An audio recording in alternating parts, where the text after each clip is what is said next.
The birth of the Guru, where education become a way of life. If you wish to understand the future of education, first understand the soul of its beginning. Respected teachers, dear students, parents, ladies and gentlemen, every great river has a source. Every mighty tree has a seed. Every civilization has a beginning. So too does every educational tradition.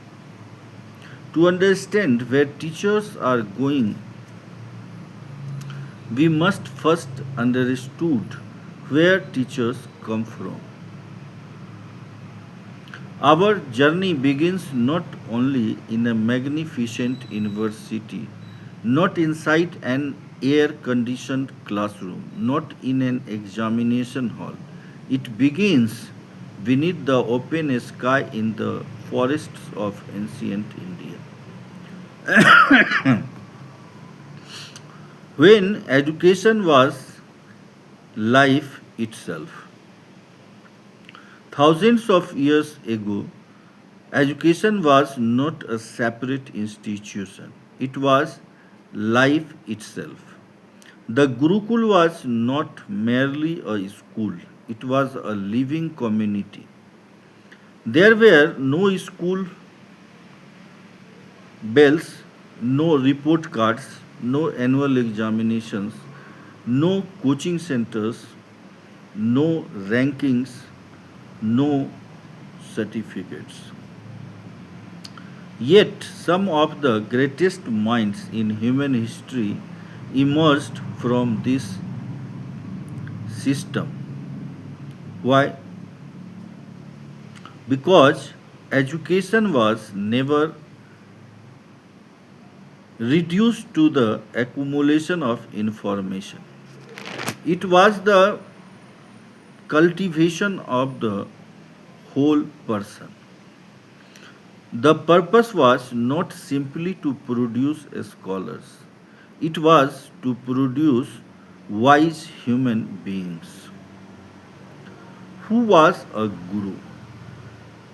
Today, we often use the words teacher and guru as if they mean the same thing, but they do not. A teacher can teach a subject, a guru transforms a life. A teacher explains a lesson, a guru awakens understanding. A teacher prepares students for examinations.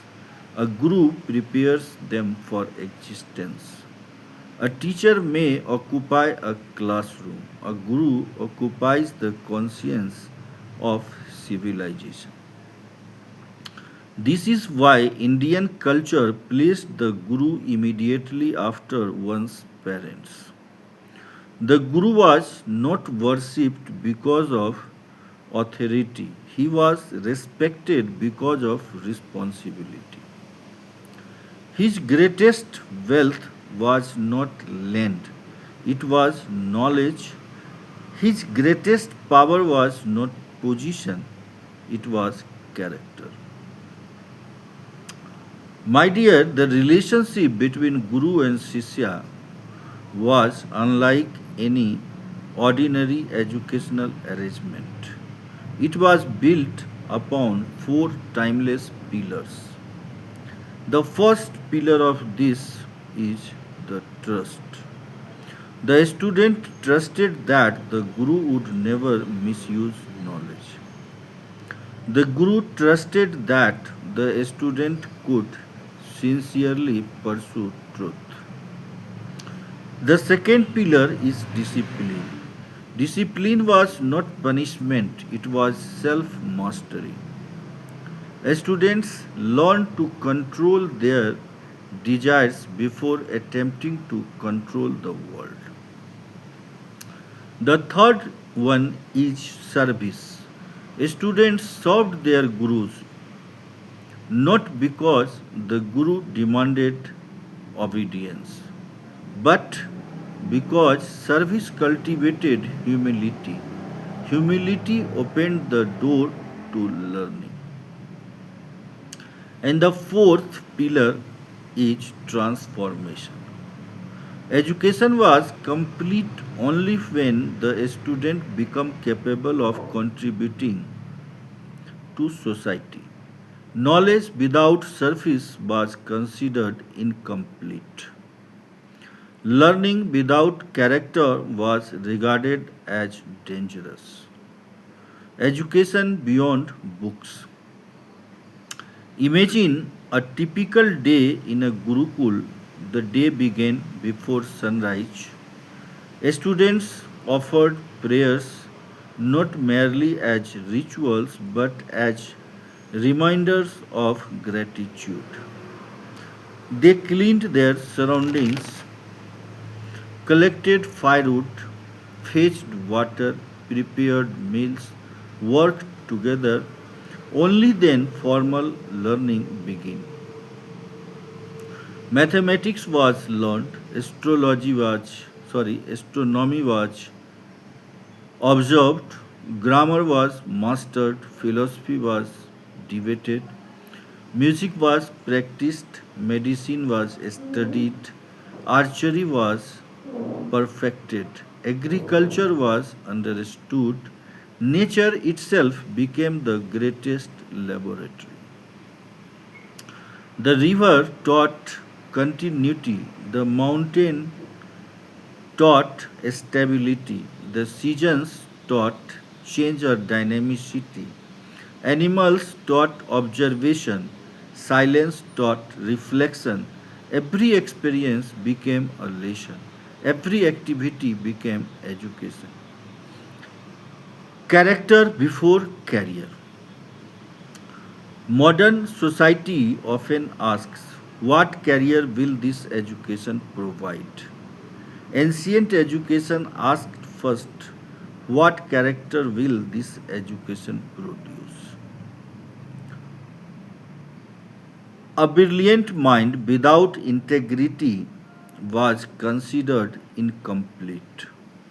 Knowledge without compassion is dangerous.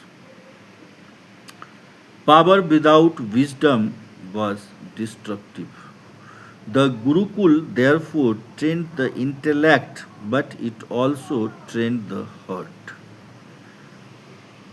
Students learned honestly before a strategy, responsibility before authority, duty before privilege. Because civilization services not merely through intelligence, it survives through character. Teachers who changed history.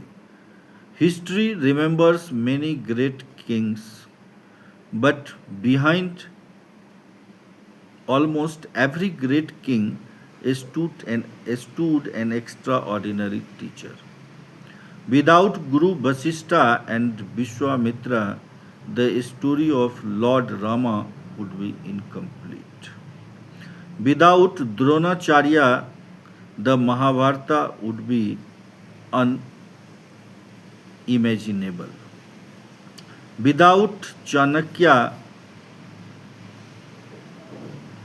there would have been no Chandragupta, Chandragupta Maurya, and perhaps no Mauryan Empire. History often remembers the student's wisdom. Wisdom remembers the teacher. This is one of the civilization's paradoxes. The builder of the builder is often forgotten. Yet without the builder nothing is built. Why the Gurukul still matters. Some people mistakenly believe that remembering the Gurukul means rejecting modern education. Nothing could be further from the truth. The Gurukul is not important because of its buildings, It is important because of its principles. Those principles remain timeless. Education must develop the whole person, knowledge must be connected with values, teachers must inspire, not merely instruct. Learning must continue throughout life. Society must honor those who dedicate themselves to educating others. These ideas are not ancient, they are eternal. The first great transformation as civilization expanded, villages become towns, towns become cities, kingdoms become empires, population increased, knowledge multiplied. The Gurukul alone could no longer educate everyone. Humanity needed larger institutions, organized centers of learning began to emerge. The world was about to witness one of the greatest educational revolutions in history. From the quiet forest of the Gurukul, education would enter magnificent centers of learning, whose names would echo across continents. Takshila, Nalanda, Vikramshila, places where scholars from across India gathered, debated, researched, and carried knowledge back to their homelands. The Guru, the Guru's mission remained the same, but the classrooms was about to become much larger. The Gurukul did not ask, "What can you learn after education?" It first asked, "What kind of person will you become because of education?" Perhaps that is the question every generation must continue to ask. In our next meet, in the next episode of this topic, we shall walk through the great universities of the ancient world and discover how India became a global destination for knowledge long before the modern concept of international education was born. My respected audience, this channel is dedicated not only to preparing students for PCS, ICS, NEET, and other success destinations, but also to explore the deeper purpose of education, better parenting, character building, and role of teachers in shaping individuals and society. You are cordially requested to connect others also by sharing, subscribing, and commenting through the channel. Thank you very much.